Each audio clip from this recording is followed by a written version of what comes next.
So for our experiment, we had to build an electric motor, and this is the presentation by Zoe, Jesse, and Jordan. Okay, so we were tasked with trying to figure out how to make the loop go faster. So what we did in our experiment was change how much length of the wire loop was perpendicular to the magnetic field. The result we got from that was that it actually spun faster, which was what we were hoping for, so that was really nice. This is our standard model. The model contains wire loops, batteries, paper clips, and magnets. On one side of the wire loop is an all-sanded, therefore uninsulated wire. On the other side, there is a sanded side, which completes the circuit, which is uninsulated. And on the other side of that wire is an unsanded side, which is partially uninsulated.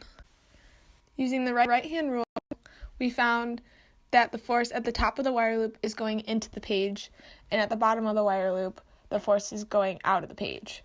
This causes the loop to flip over, since one force is coming out and around, and the other side of the wire loop is going into the page and down. Once the force causes the loop to flip over, now the unsanded side is touching the paper clip. That causes the current to stop flowing since that side is insulated.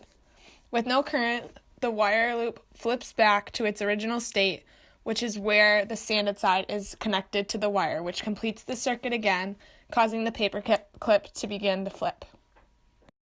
This slide shows the magnetic field lines of our experiment. It is where any point will feel the magnetic field. For our experiment, we were working with the equation F equals IL multiplied by the cross product of B. So F equals the magnetic force that the loop would feel, and I is the direction of the current within the loop. L is the length of the wire perpendicular to the magnetic field, and B is the magnetic field itself. So we found that as the length perpendicular to the magnetic field increases, the force experienced by the loop increases the velocity that the loop experiences. In other words, the loop is made into an oval and the speed of the rotation is increased. This experiment is different than a loop that on both sides are both completely sanded.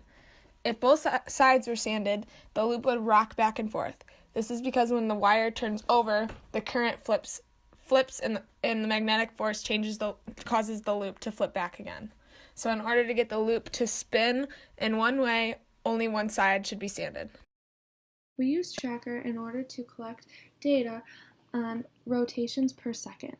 We first clicked on our data points to make a graph of the amount of time it took to flip from one side to the other. Once we collected this data, we then were able to analyze the tracker in order to calculate the change in time that it took for each flip, measuring from crest to crest in order to get an ultimate change for one whole rotation, the amount of time it took for one whole rotation.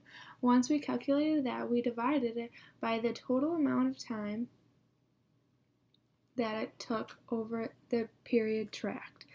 Once the average time per flip was divided by the time overall, we calculated the flips per second.